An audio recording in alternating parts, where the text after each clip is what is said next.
Cooking is all about engaging our senses, and that includes listening to what's going on around us when we cook. Food changes in appearance, taste, texture and aroma, but also the sound changes. The kettle that is heating as I speak, have you noticed the sound? Fellow Brits will be all too familiar with that sound, no doubt instinctively reaching for the kettle just as it's coming to the boil.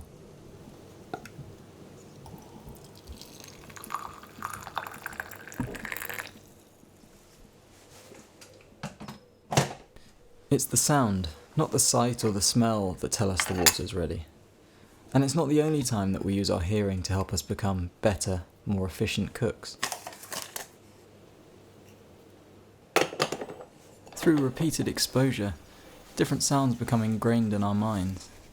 We might recognise the sound of a car that pulls up outside our house as being that of a family member or a friend, or the sound of the front door keys as they're removed from a pocket. Once you start cooking regularly, you start becoming tuned to the sounds of your kitchen. Whether it's the sizzle of the frying pan or the bubbling of the pot, these sounds shift and transform over the cooking process, and they can tell you what's going on without you having to turn your attention from other tasks that you're getting on with.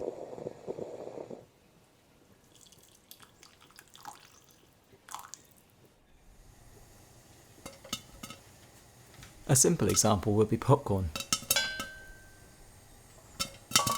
The sound of the kernels expanding and popping is our only way to judge how the cooking process is proceeding.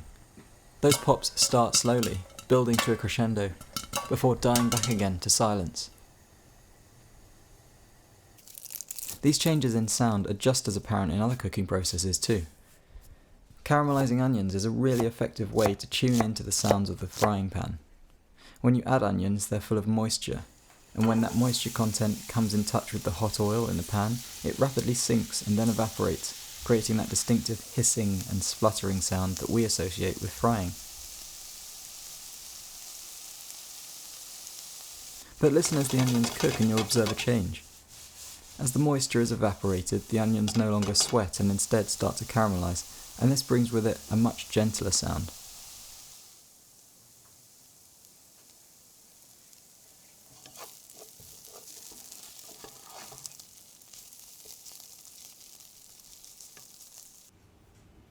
Our ears can also tell us what's going on beneath the surface of the food we're cooking.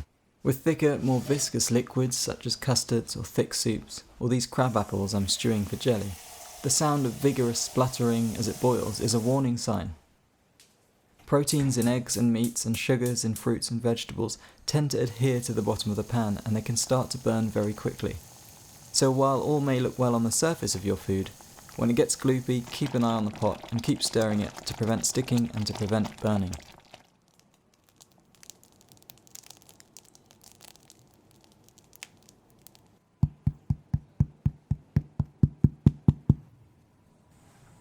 The sounds of the kitchen are part of the joy of cooking, and engaging actively with them will not only make you a better cook, but it will also allow you to fully immerse yourself in the experience and enjoy that brief escape from the constant demands on our attention.